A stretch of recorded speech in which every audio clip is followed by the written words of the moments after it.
अभ्यास coaching centre में सभी विद्यार्थियों का बहुत बहुत स्वागत है। आज हम पढ़ेंगे दैनिक जागरण का राष्ट्रीय संस्करण।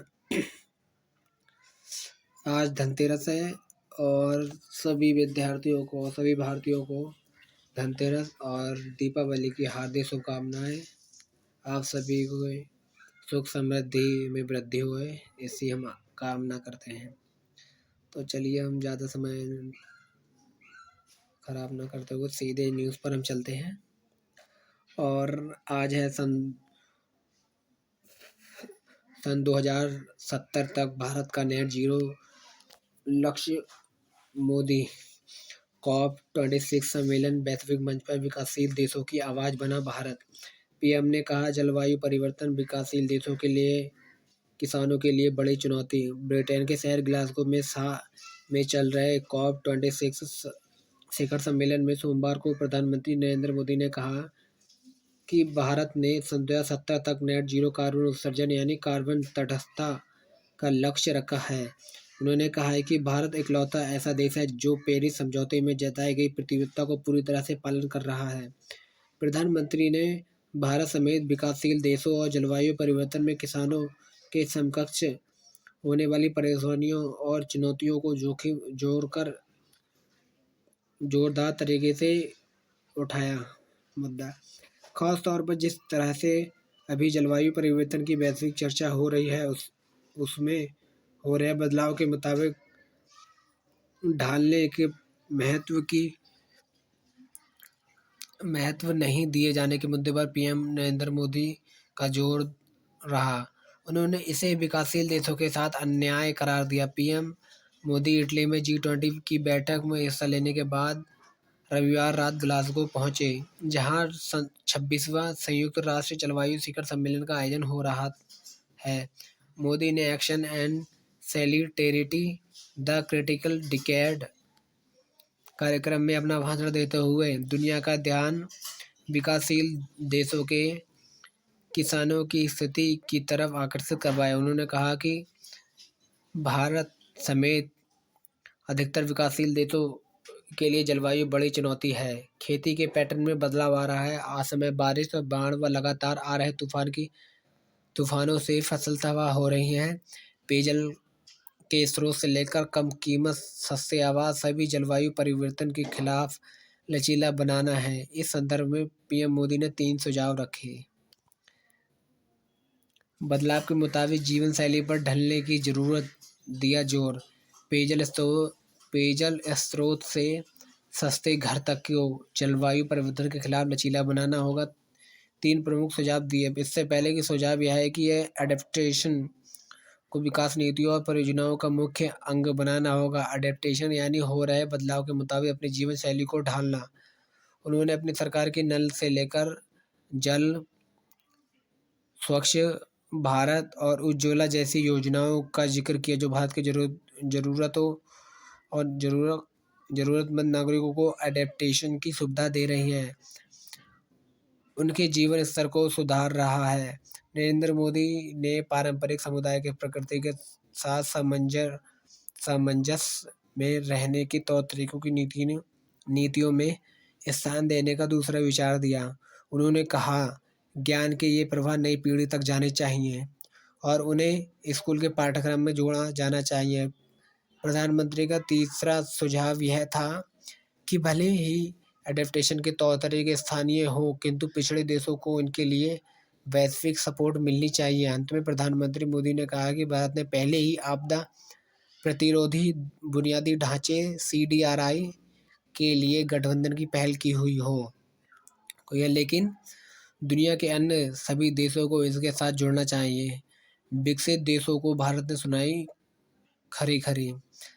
नई दिल्ली में भारत के जलवायु परिवर्तन और पर्यावरण के मुद्दे पर विकासशील देशों को फिर कटघरे में खड़ा किया। ब्रिटेन के ग्लासगो में चल रहे अंतर्राष्ट्रीय जलवायु सम्मेलन में कॉन्फ्रेंस ऑफ पार्टीज COP26 के उद्घाटन सत्र में केंद्रीय वन और पर्यावरण मंत्री भूपेंद्र यादव ने कहा कि कार्बन उत्सर्जन में कमी लाने को लेकर विकसित देश न सिर्फ वर्ष 2009 से विकासशील देशों के लिए हर साल $100 अरब के समर्थन लक्ष्य को पूरा करने में विफल रहे, बल्कि ये इसे वर्ष सन 2025 तक पूरा करने के लक्ष्य के रूप में प्रस्तुत कर रहे हैं। यादव ने दुनिया भर के देशों के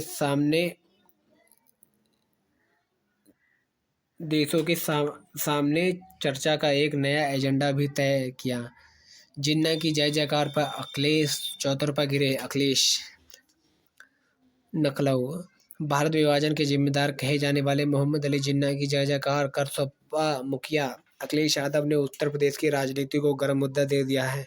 जिन्ना को महात्मा गांधी और सरदार पटेल के समान आज़ादी दी जाने पर भाजपा ने कड़ा विरोध जताया है।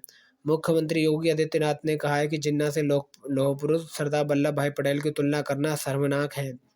यह तालिबानी मानसिकता है जो हमेशा तोड़ने की विश्वास करती है। भाजपा के प्रदेश अध्यक्ष स्वतंत्र देव ने समाजवादी पार्टी के आतंकी और देशद्रोहियों को सरपरस्त बताया। तो बहुजन समाज पार्टी की प्रमुख सुश्री मायावती जी ने इसको माहौल बिगाड़ने का संयंत्र करार दिया। कोरोना ने 2 साल के अंदर ले ली 50 लोगों की जान। वॉशिंगटन डीसी, जो कि अमेरिका की राजधानी वॉशिंगटन है, उन्होंने एक सर्वे किया तो सर्वे में कोविड-19 महामारी के कारण दुनिया भर में जान गंवाने वालों की संख्या 50 लाख पार कर गई। 2 वर्ष से भी कम समय से अंदर इस महामारी ने गरीब ही नहीं बल्कि संपन्न राष्ट्र को भी बड़ा झटका दिया है। अमेरिका, यूरोप संघ और ब्राजील, ब्रिटेन उच्च आय वाले देश और इनमें दुनिया की आबादी का 8वां हिस्सा रहता है। पर कोविड से होने वाले कुल मौतों से भी आधी इन्हीं देशों में हुई। अमेरिका ने सबसे ज़्यादा 7.40 लाख लोगों ने जान गंवाई। मृतकों के आंकड़े हॉकिंस यूनिवर्सिटी ने जुटाए हैं।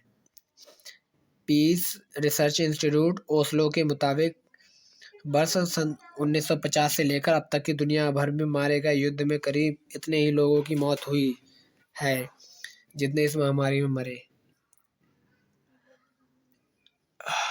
जागरण विशेष में है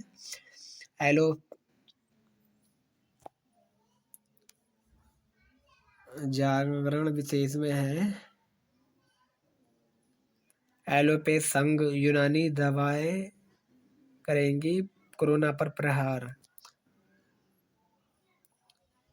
संपादकीय लेख है रोजगार के अवसर पैदा करने की चुनौती। श्रम कानून को सरल बनाने के साथ सरकार को छोटे उद्योगों को वित्तीय समर्थन भी देना चाहिए। भरत झुंझुनवाला का लेख। अब आगे देखते हैं। जो मेन आर्टिकल है उसमें ये बोला है मोदी की पटना रैली में विस्फोट के 4 दोषियों को फांसी की सजा। एनआईए कोर्ट ने किया सजा का ऐलान। घटना को रेयर ऑफ द रेयरेस्ट माना। पटना के गांधी मैदान में 27 अक्टूबर सन 2013 को हुए सीरियस ब्लास्ट मामले में सोमवार को सुनवाई करते हुए राष्ट्रीय जांच एजेंसी एनआईए की विशेष अदालत ने 4 आतंकियों को फांसी की सजा सुनाई। अदालत ने घटना को लेकर रेयर ऑफ द रेयरेस्ट माना और तथा फैसले में कहा कि इन 4 आतंकियों को फांसी पर तब तक लटकाया जाए जब तक इनकी मौत न हो जाए। इसके अलावा 2 आतंकियों को उम्र कैद और 2 को 10-10 साल की और 1 को 7 साल के कारावास की सजा सुनाई।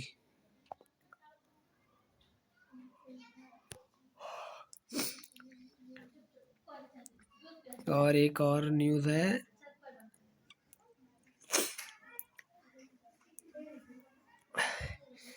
नीट यूजी में दिल्ली के तन्मय समेत 3 टॉपर। लंबे असमंजस के बाद नेशनल टेस्टिंग एजेंसी एनटीए ने आखिरकार सोमवार देर रात मेडिकल दाखिले के लिए आयोजित राष्ट्रीय पात्रता सह परीक्षा नीट यूजी का परिणाम घोषित कर दिया। दिल्ली के तन्मय गुप्ता, तेलंगाना के मुरली कुठेरी और महाराष्ट्र के कार्तिका जी नायर को टॉप घोषित किया। ईडी के सामने हाजिर हुए अनिल देशमुख।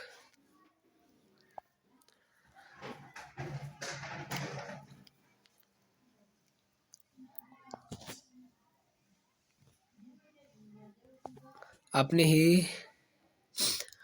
ही सरकार पर बरसे सिद्धू, कहा मुफ्त में चीजें कहां से देंगे। कहा गुरु ने एक मुख्यमंत्री हटाया, दूसरे को लगाया, पर मैं भी हूं ना। पंजाब कांग्रेस अध्यक्ष पद से इस्तीफा देने वाले नवजोत सिंह सिद्धू ने सोमवार को एक बार फिर अपनी ही सरकार पर तीखा हमला किया। उन्होंने खुद को जहां मुख्यमंत्री के रूप में प्रोजेक्ट किया, वहीं वर्तमान मुख्यमंत्री चरणजीत सिंह चन्नी का नाम न लेते हुए उनके कार्यों पर सवाल उठाए। सिद्धू ने कहा कि सरकार के 2 महीने रह गए हैं और अब सब कुछ मुफ्त बांटा जा रहा है। सिद्धू ने पार्टी कार्यकर्ताओं से कहा कि वे पूछे सवाल, आखिर सब कुछ मुफ्त देने के लिए पैसा कहां से लाया जाएगा। सिद्धू सोमवार को संयुक्त हिंदू महासभा के चेयरमैन व पूर्व विधायक अश्विनी सेखड़ी द्वारा आयोजित सम्मेलन को संबोधित कर रहे थे। उन्होंने कहा कि वह गुरु तो परखता है और परखते हुए पहले एक सरकार बदल दी, फिर एक मुख्यमंत्री को राजा के रंग बना दिया। वह गुरु तो देख रहा है वह कौन सोना है वह कौन मिट्टी। जो असली लोग हैं वह मिट्टी में मिट्टी हो रहे हैं, लेकिन इसी संघर्ष में कुंदन निकलेगा। आप उन्हें उठाओ और अपने मुकुट में सजाओ, मैं भी तो हूं ना।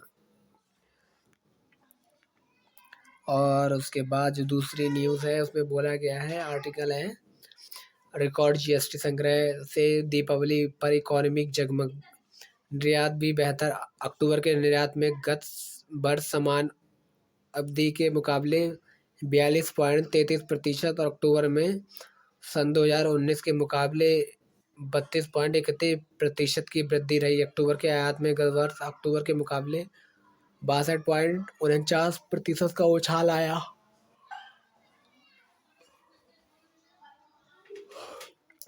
धनतेरस से ठीक पहले जीएसटी के इतिहास में दूसरा सर्वश्रेष्ठ मासिक संग्रह। निर्यात के शानदार प्रदर्शन के साथ बिजली व ईंधन खपत में भी इजाफा। आयकर दाताओं पर देख सकेंगे साल भर का अपना लेखा जोखा। नई Delhi income tax return ITR से जुड़े इनकम टैक्स पोर्टल पर आयकर दाता अब साल भर के अपने लेखा जोखा व वार्षिक सूचना विवरण AIS को देख सकेंगे। टैक्स भरने जा रहे हैं तो अपना IAS जरूर देख लें। यह सेवा सोमवार से शुरू की गई। अगर आयकरदाता को लगता है कि विवरण में कोई कमी है तो वह किसी और का विवरण है या फिर इनमें से बदलाव की ज़रूरत है तो वह ऑनलाइन व ऑफलाइन दोनों तरीके से फीडबैक दे सकता है। AIS में आयकरदाताओं को बैंकों से मिलने वाले ब्याज, म्यूचुअल फंड और शेयर बाजार में किए गए निवेश, उससे होने वाली कमाई व अन्य किसी जगह से मिलने वाले लाभांश की जानकारी होगी। आयकरदाता AIS को डाउनलोड भी कर सकता है। आयकर विभाग ने इनकम टैक्स रिटर्न भरने से पहले AIS की देखने की सलाह दी ताकि ITR भरने में सहूलियत हो। पेज नंबर 2 पर हम चलते हैं। इसमें जो बोला गया है, दिल्ली सरकार की तरफ से केजरीवाल और सिसोदिया को 9 विधायकों को कोर्ट का नोटिस दिया गया है। नोटिस इस वजह से दिया गया कि पूर्व मुख्य सचिव पर हमले के मामले में दायर पुनर्रक्षण याचिका पर विशेष न्यायाधीश गीतांजलि गोयल के कोर्ट ने सोमवार को दिल्ली मुख्यमंत्री अरविंद केजरीवाल और मुख्यमंत्री मनीष सिसोदिया और 9 विधायकों को नोटिस जारी कर 23 दिसंबर तक जवाब मांगा है। पूर्व मुख्य सचिव अंशु प्रकाश ने मजिस्ट्रेट कोर्ट को निर्णय को चुनौती देते हुए पुनर्रक्षण याचिका दायर की। आओ चले फिर स्कूल, जारी रहेगी ऑनलाइन पढ़ाई। राजधानी में भले ही सरकार ने सभी कक्षाओं के लिए स्कूल खोल दिए हैं, लेकिन विद्यार्थियों को स्कूल आने के लिए बाध्य नहीं किया जा सकता। छात्रों को अपने अभिभावक की अनुमति से ही स्कूल आना होगा, इसलिए सभी स्कूलों के ऑफलाइन के साथ ऑनलाइन पढ़ाई भी जारी है। दिल्ली में डेंगू के गरीबों की मौत दर्ज नहीं। मांडविया दिखाए तत्परता। केंद्रीय स्वास्थ्य मंत्री ने राजधानी में डेंगू की समीक्षा, टेस्टिंग बढ़ाने पर दिया जोर।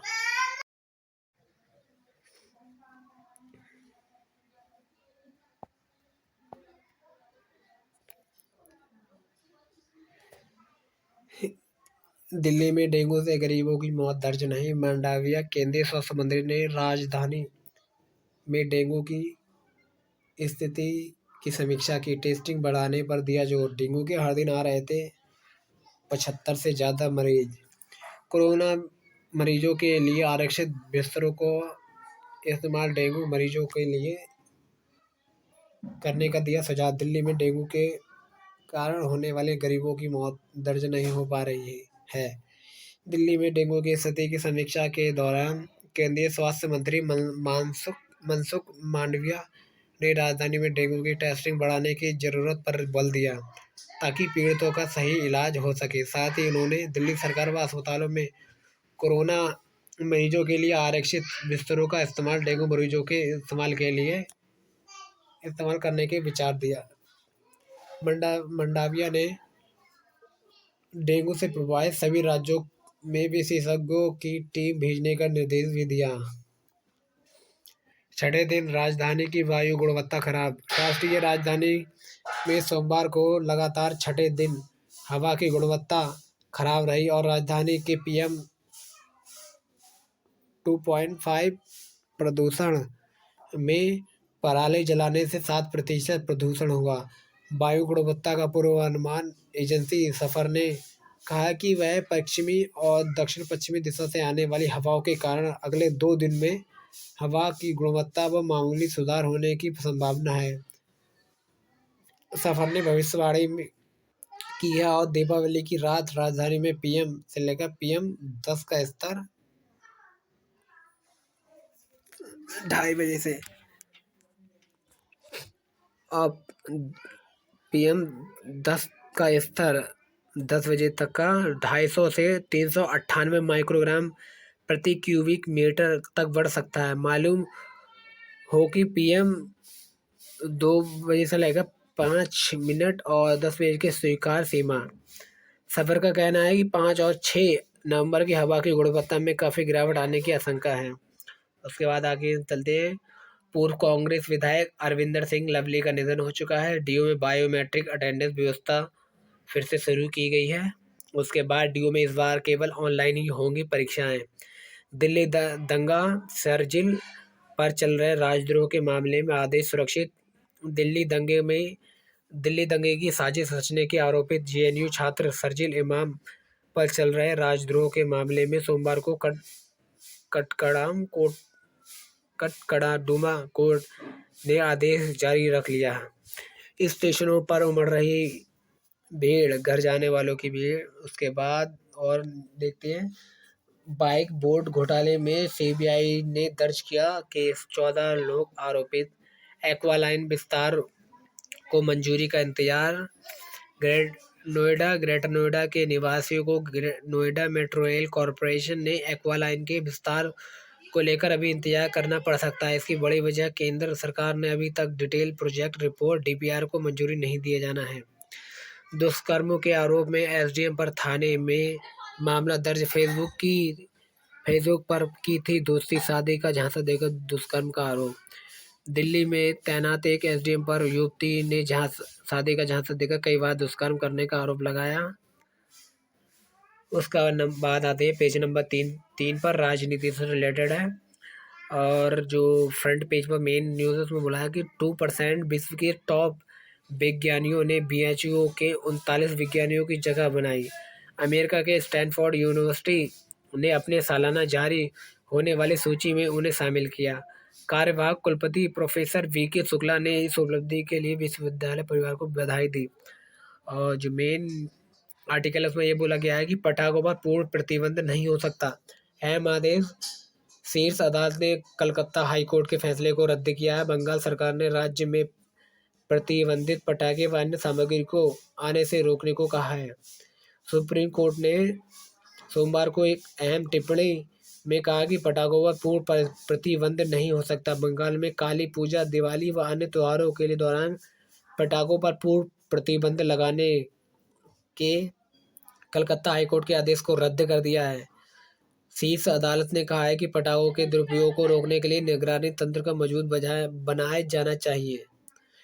कोरोना महामारी में प्रदूषण रोकने के लिए हाई कोर्ट ने यह आदेश दिया था। बंगाल सरकार ने क्या कहा? बंगाल सरकार ने कोर्ट से कहा है कि उसके पास हानिकारक पटाखों की जांच और पहचान करने का तंत्र है। हाई कोर्ट ने इस बारे में पूछा ही नहीं था, वरना सरकार का सामग्री पेश करती। राज्य सरकार ने कहा है कि वह एनजीटी और सुप्रीम कोर्ट के ग्रीन पटाखों के आदेश की पूरी तरह से कड़ाई से अनुपालन करेगी। सुप्रीम कोर्ट ने हाई कोर्ट के आदेश को रद्द करते हुए कहा है कि हाई कोर्ट के व्यवहारिक दिक्कत होने और तंत्र न होने के बारे में आदेश देने से पहले पक्षकारों से इस पर जवाब मांगना चाहिए था। गंगा की सफाई कराना सरकार के लिए बेहद महत्वपूर्ण है। शेखावत। केंद्रीय जल शक्ति मंत्री गजेंद्र सिंह शेखावत ने सोमवार को कहा है कि गंगा की सफाई सरकार के लिए बेहद महत्वपूर्ण है, क्योंकि यह पवित्र नदी भारत की आर्थिक गतिविधियों का आधार है। राज्यों की स्थापना दिवस पर पीएम मोदी ने दी बधाई। प्रधानमंत्री नरेंद्र मोदी ने सोमवार को आंध्र प्रदेश, कर्नाटक, मध्य प्रदेश और छत्तीसगढ़, केरल, हरियाणा के स्थापना दिवस के अवसर पर इन राज्यों को लोगों को बधाई दी। राष्ट्रपति रामनाथ कोविंद ने आंध्र प्रदेश, कर्नाटक, छत्तीसगढ़, हरियाणा, कर्नाटक, केरल, मध्य प्रदेश और पंजाब के स्थापना दिवस पर लोगों को बधाई दी। कोविंद ने ट्वीट किया है कि इन राज्यों के लोगों को शुभकामनाएं कि मैं उनके उज्जवल भविष्य की कामना करता हूं। कांग्रेस ने शुरू किया सदस्यता अभियान। फेसबुक के व्हील्स ब्लोअर को बुलाया जा सकता है। भारत संसदीय समिति के प्रमुख थर्रू स्पीकर को लिखेंगे पत्र। 8 से बहाल हो जाएगी सभी कर्मचारियों की बायोमेट्रिक हाजिरी। केंद्र सरकार ने 8 नवंबर से सभी स्तर के कर्मचारियों को बायोमेट्रिक हाजिरी बहाल करने का फैसला लिया। कार्मिक मंत्रालय ने सोमवार को कहा है कि विभाग प्रमुख बायोमेट्रिक मशीन के पास सैनिटाइजर और उपस्थिति दर्ज कराने से पहले व बाद में सभी कर्मचारियों द्वारा हाथों के सैनिटाइजर करने का सुनिश्चित करेंगे। हज यात्रा जो कि सन 2022 के लिए आवेदन प्रक्रिया शुरू हो गई है। अब मुख्तार अब्बास नकवी जो कि केंद्रीय अल्पसंख्यक कार्य मंत्री हैं, उन्होंने ये जानकारी दी। वर्ष सन 2022 में होने वाले हज यात्रा के लिए ऑनलाइन आवेदन प्रक्रिया सोमवार को शुरू हो गई है। भारत अभी समावेशी शिक्षा के लिए लक्ष्य से दूर। जस्टिस ललित। सुप्रीम कोर्ट के न्यायाधीश जस्टिस यूयू ललित ने सोमवार को कहा है कि सतत विकास मानकों के मुताबिक शिक्षा के मामले में भारत अभी भी पिछड़ा हुआ है और देश में समावेशी शिक्षा के लक्ष्यों को हासिल नहीं किया है। पवन कपूर रूस व सुजाय सुधीर यूएई में होंगे भारत के राजदूत। वरिष्ठ राजनयिक पवन कपूर को सोमवार को रूस में और भारत का राजदूत नियुक्त किया गया। दोनों देशों के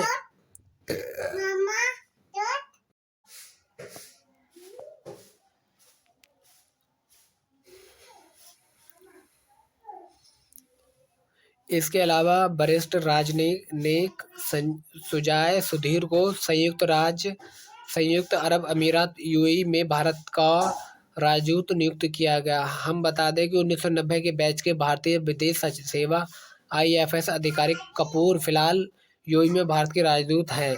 कपूर डी वाला वेंकटेश की जगह लेंगे। रूस और भारत का पुराना और विश्वसनीय साझेदार रहा है। रूस के साथ बेहतर संबंध भारत की विदेश नीति का एक अहम स्तंभ है। 1993 बैच के IFS अधिकारी सुधीर पवन कपूर की जगह लेंगे।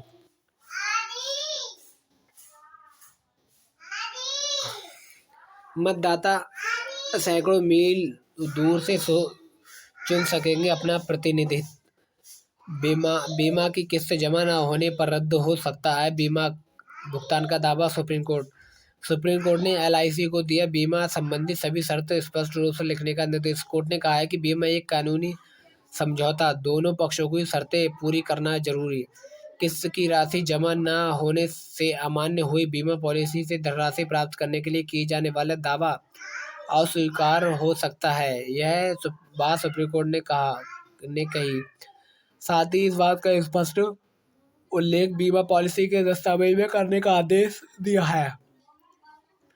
इसी के साथ शीर्ष न्यायालय ने सड़क दुर्घटना के मामले में एक राष्ट्रीय उपभोक्ता विवाद निपटान आयोग (NCDRC) के आदेश को रद्द किया।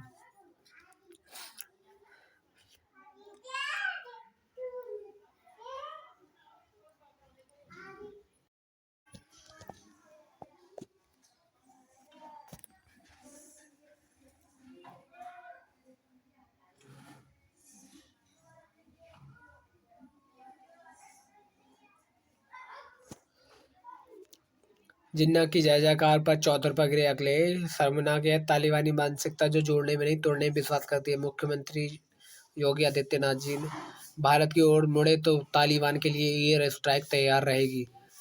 पेट्रोल उत्पाद की महंगाई का कारण राज्य नहीं, नीतीश कुमार। अखिलेश नहीं लड़ेंगे विधानसभा का चुनाव। उत्तराखंड में आधी आबादी को साधने में जुटी है भाजपा। 3 लोकसभा 29 विधानसभा उपचुनाव की मतगणना आज। ममता का दावा, कांग्रेस ने भाजपा से समझौता किया है।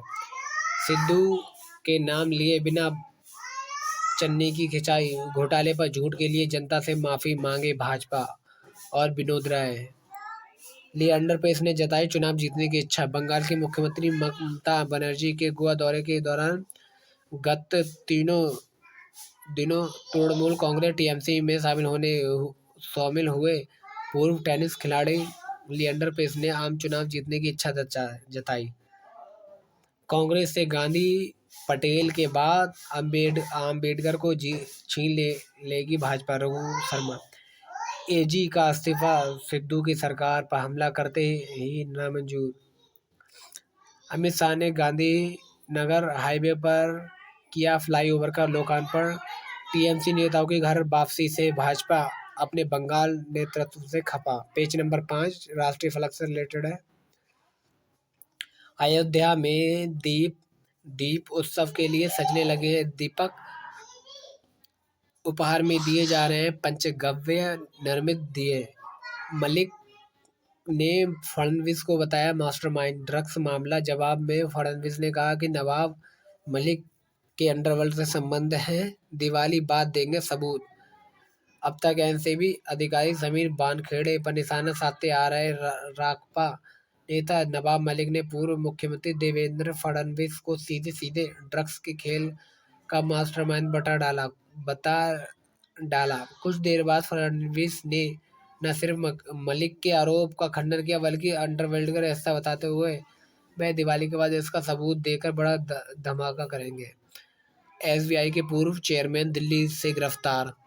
धोखाधड़ी के आरोप में state bank of India SBI के पूर्व चेयरमैन प्रदीप चौधरी को दिल्ली स्थित उनके आवास से जैसलमेर पुलिस ने गिरफ्तार किया। जज के बाद पुलिस उपाधीक्षक भी निलंबित। विवादास्पद टिप्पणी से विवादों में घिरे रंधावा। जम्मू कश्मीर भाजपा के सचिव और पूर्व एमएलसी विक्रम रंधावा टी20 क्रिकेट विश्व कप में पाकिस्तान के साथ मैच में भारत की हार पर कश्मीर में जश्न मनाने वालों के खिलाफ अपनी विवादास्पद टिप्पणी से विवादों में घिर गए। इस जश्न की निंदा करते हुए रंधावा ने कहा कि ऐसे तत्वों की खाल उधेड़ लेनी चाहिए। वहीं पीपल्स डेमोक्रेटिक पार्टी के अध्यक्ष महबूबा मुफ्ती और कुछ अन्य संगठनों ने रंधावा के बयान को तुल देते हुए खिलाफ कड़ी कार्रवाई करने की मांग की। यूपी गेट पर नहीं खुलेगा रास्ता, टिकैत ने दिया अल्टीमेटम। असहिष्णुता के कारण डावर को वापस लेना पड़ा विज्ञापन। जस्टिस चंद्रचूड़। समलैंगिक युगल वाले करवा चौथ के विज्ञापन को लोगों की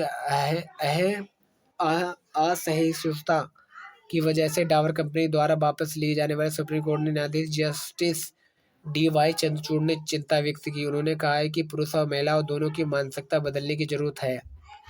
जस्टिस चंद्रचूड़ डावर कंपनी के करवा चौथ से जुड़े उस विज्ञापन का जिक्र कर रहे थे जिसमें समलैंगिक महिला युगल को यह त्योहार मनाते दिखाया गया था। इंटरनेट मीडिया पर लोगों ने जबरदस्त आलोचना के बाद कंपनी ने अपना विज्ञापन वापस ले लिया। मध्य प्रदेश के गृह मंत्री नरोत्तम मिश्रा ने भी कंपनी के विज्ञापन वापस नहीं लेने पर कानूनी कार्रवाई की चेतावनी दी थी। राष्ट्रव्यापी कानूनी जागरूकता कार्यक्रम कानूनी जागरूकता के जरिए महिला सशक्तिकरण के उद्घाटन समारोह के वर्चुअल माध्यम से संबोधित करते हुए जस्टिस चंद्रचूड़ ने कहा कि महिलाओं के अधिकार के बारे में जागरूकता के तभी तभी सही मायनों को सार्थक हो सकती है जब पुरुषों की युवा पीढ़ी को इस बारे में जागरूक किया जाए। उन्होंने कहा कि जागरूकता सिर्फ महिलाओं को मुद्दा नहीं है। मेरा मानना है महिलाओं को उनके अधिकारों से वंचित रखने के मुद्दे का अगर समाधान तलाशना है तो इसका उद्गम पुरुषों और महिला दोनों की मानसिकता बदलाव होगा। हिंदुओं की धार्मिक आस्था से खिलवाड़ पर होगी कार्रवाई। मध्य प्रदेश के गृह मंत्री डॉक्टर नरोत्तम मिश्रा ने हिंदू धर्म की आस्था से खिलवाड़ करने वालों को छोड़ा नहीं जाएगा। अब कोई चेतावनी नहीं दी जाएगी बल्कि सीधी कार्रवाई होगी। हिंदुओं का सॉफ्ट टारगेट बनाना अब बर्दाश्त नहीं। फैशन डिजाइनर साब्यसाची मुखर्जी के विवादित विज्ञापन के संदर्भ में डॉक्टर मिश्रा ने कहा है कि उनके द्वारा विज्ञापन हटा लेने के बाद इस मामले का पटाक्षेप हो गया है। आयुर्वेद कंपनी का विवादित करवा चौथ या मंगल सूत्र का आपत्तिजनक विज्ञापन हो या धार्मिक आस्थाओं को ठेस पहुंचाने वाली फिल्में, अभी तक इन मामलों में चेतावनी दी गई। चेतावनी के विज्ञापन वापस लिए गए, इसलिए इनके खिलाफ कानूनी कार्रवाई नहीं की गई। इन लोगों ने दोबारा ऐसा कृत्य किया तो माना जाएगा कि वह सोची समझी साजिश के तहत पुनः ऐसा करने की चेतावनी नहीं दी जाएगी, सीधे कार्रवाई की जाएगी। मिश्रा ने कहा है कि अभिव्यक्ति स्वतंत्रता और अधिकार सभी को है, लेकिन इसकी आड़ में धार्मिक आस्थाओं से खिलवाड़ नहीं करने दिया जाएगा। उन्होंने ऐसा प्रश्न किया कि केवल हिंदुओं की धार्मिक आस्थाओं को ही लक्ष्य क्यों किया जाता है, किसी अन्य धर्म को लेकर इस कृत्य करने की इन फिल्मकारों और डिजाइनरों की हिम्मत क्यों नहीं होती। मेरी सभी से प्रार्थना है कि वह हिंदुओं के प्रतीक चिन्हों को सॉफ्ट टारगेट बनाने की मानसिकता से बाहर आ जाएं। अब आगे बढ़ते हैं। पेज नंबर 6 पर राष्ट्रीय फलक से रिलेटेड है। 30 नवंबर तक बढ़ाई गई धारा 144 कोरोना महामारी और आगामी त्योहारों की ध्यान में रखते हुए नोएडा में इस दौरान बिना अनुमति धरना प्रदर्शन और एक जगह पर अधिक संख्या में लोगों का एकत्रित होना प्रतिबंधित रहेगा। 30 नवंबर तक लगाया गया है ये। उसके बाद ऑस्ट्रेलिया ने भारत को कोवैक्सीन को दी मान्यता। ये बहुत बड़ी उपलब्धि है। प्रधानमंत्री नरेंद्र मोदी ने अपने ऑस्ट्रेलियाई समकक्ष को दिया धन्यवाद। करीब 20 महीने बाद फिर से देश की अंतर्राष्ट्रीय सीमा भी खोली गई। ऑस्ट्रेलिया के औषधि व चिकित्सा उपकरणों के नियामक ने सोमवार को भारत के कोरोना रोधी टीके कोवैक्सीन को औपचारिक रूप से मान्यता दे दी। प्रधानमंत्री नरेंद्र मोदी ने ट्वीट कर अपने ऑस्ट्रेलियाई समकक्ष स्कॉट मॉरिसन को इसके लिए धन्यवाद दिया। भारत बायोटेक को कोवैक्सीन और एस्ट्राजेनेका ऑक्सफोर्ड यूनिवर्सिटी के कोविशील्ड टीके को इस्तेमाल भारत में व्यापक रूप से किया जा रहा है। ऑस्ट्रेलिया कोविशील्ड को पहले ही मान्यता दे चुका है। उधर देश की अंतर्राष्ट्रीय सीमा भी लगभग 20 महीने के बाद फिर से खोल दी गई है।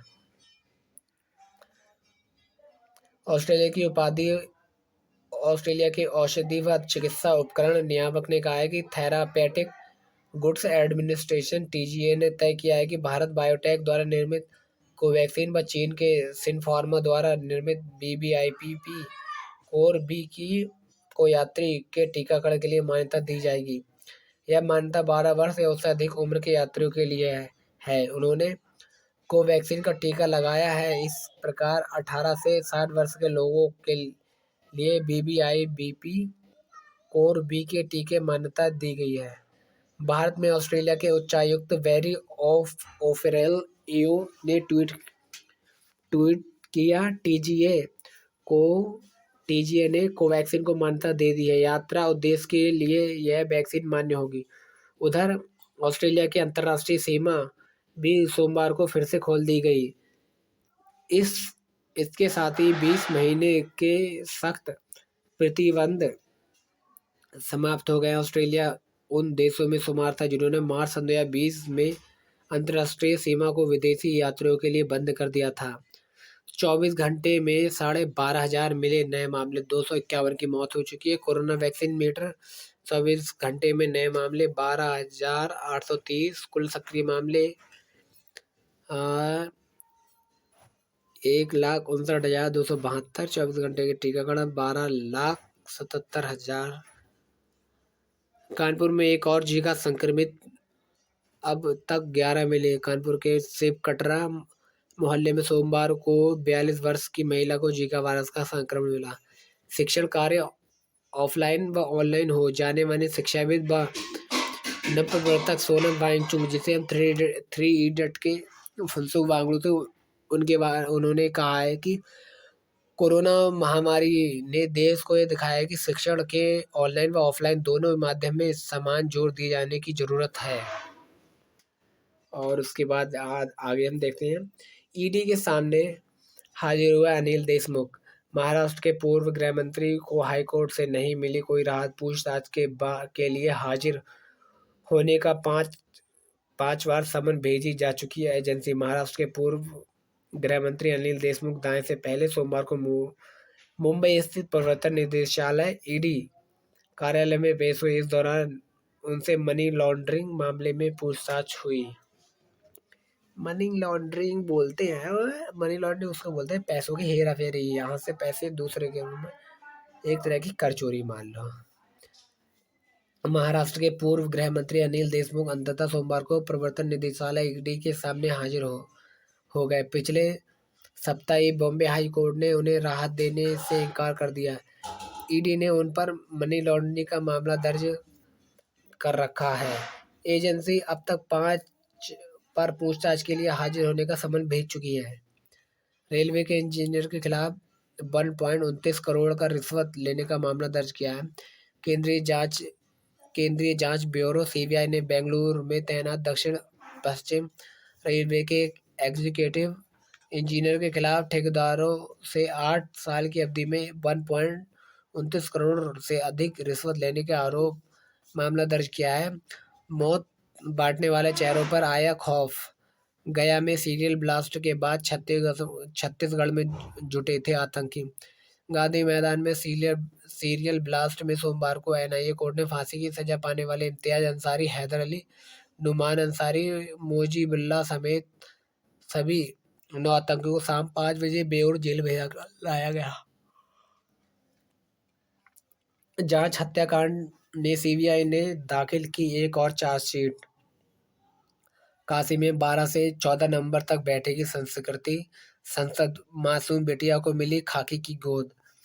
माँ आखिर मेरा क्या कसूर था, यादों में सिमटा मंसूरी का दूरदर्शन ट्रांसमीटर। उत्तराखंड में वर्ष 1977 में स्थापित हुआ 140 किलोमीटर एयर डिस्टेंस वाला मंसूरी का ट्रांसमीटर अब यादों में सिमटकर रह गया है।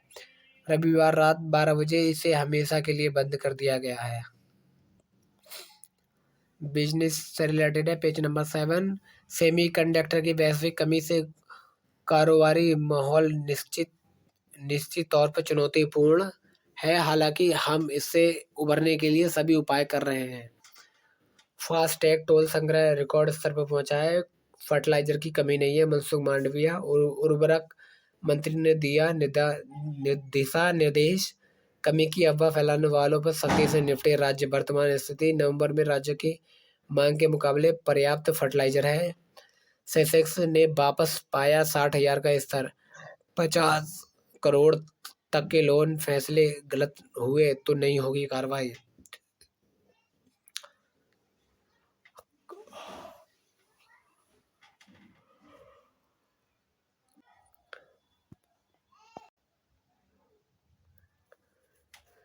खाद्य तेल के थोक दाम 5 रुपए तक घटने की तैयारी। खाद्य तेल के उद्योग संगठन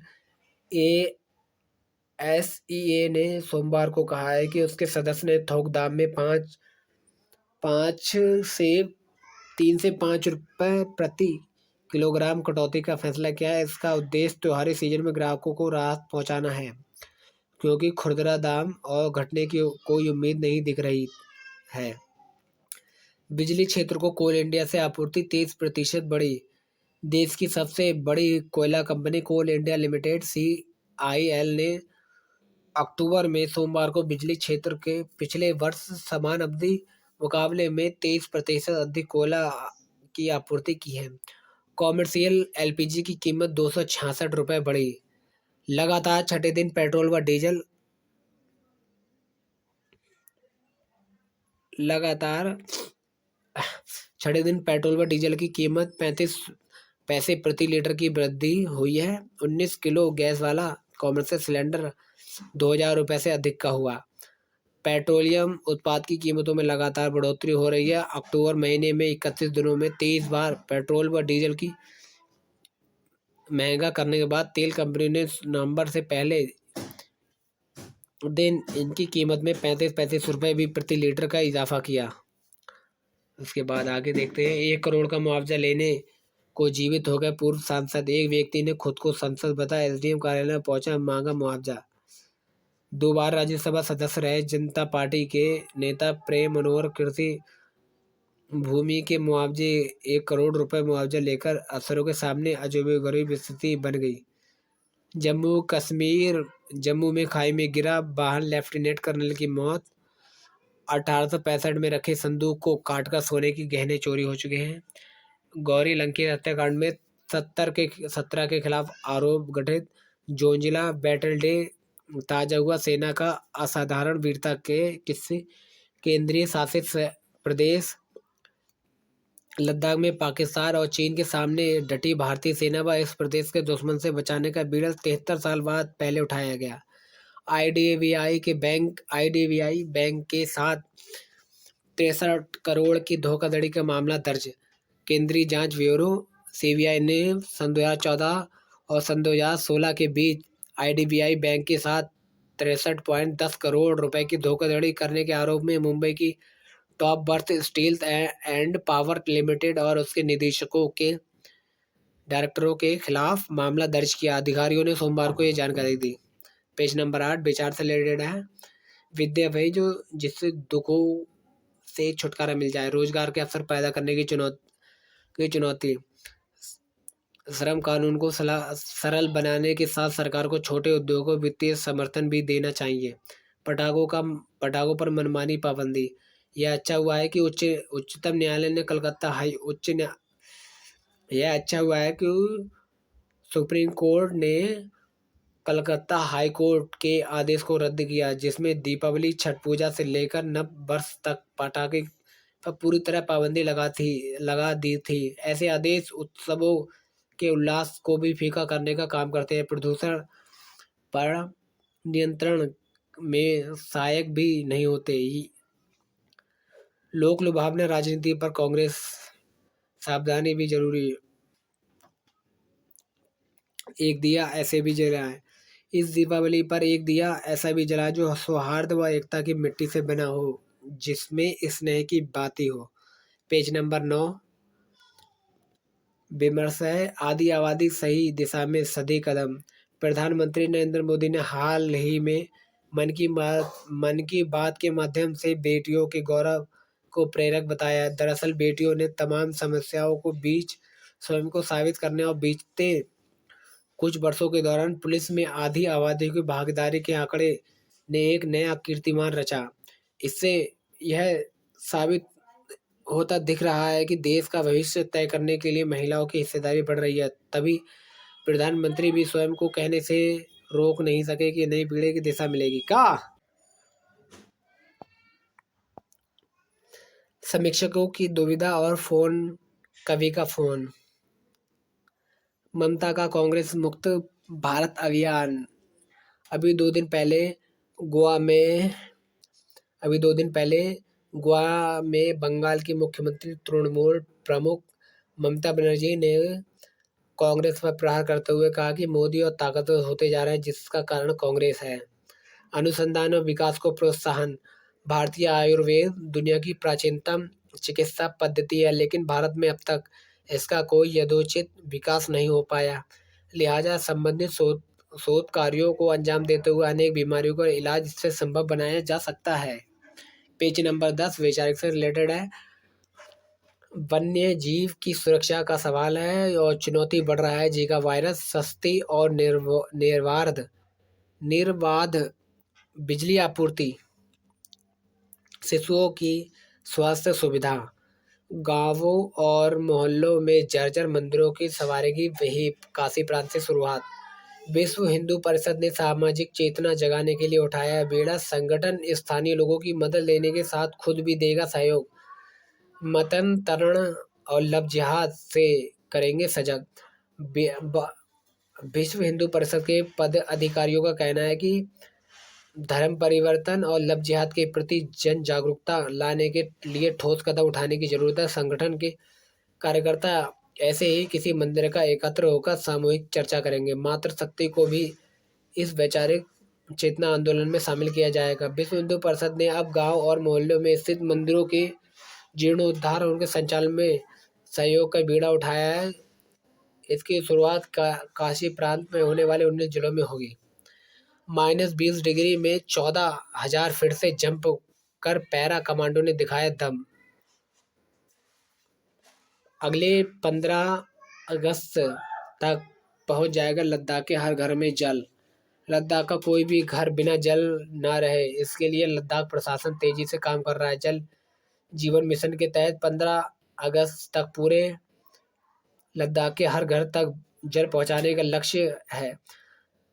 केदारनाथ में पूर्व सीएम और भाजपा नेताओं को घेर कर किया विरोध। 10 साल बाद करेंगे बोर्ड गठन के फैसले की तारीफ त्रिवेंद्रम। उत्तराखंड को मिला इंटरनेट एक्सचेंज की सौगात।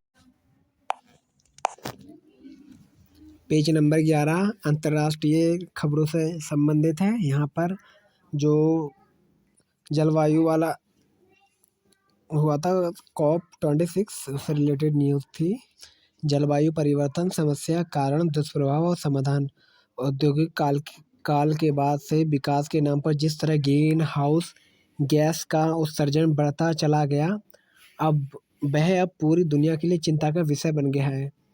स्कॉटलैंड के ग्लासगो में करीब 200 देश 26वीं कॉन्फ्रेंस ऑफ पार्टी COP यानी COP26 में इस मसले पर चर्चा कर रहे थे।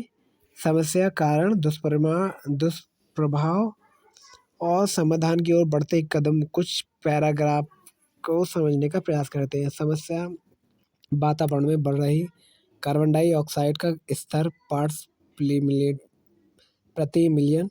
औद्योगिक क्रांति के बाद कार्बन डाइऑक्साइड का स्तर लगातार बढ़ रहा। अभी यह करीब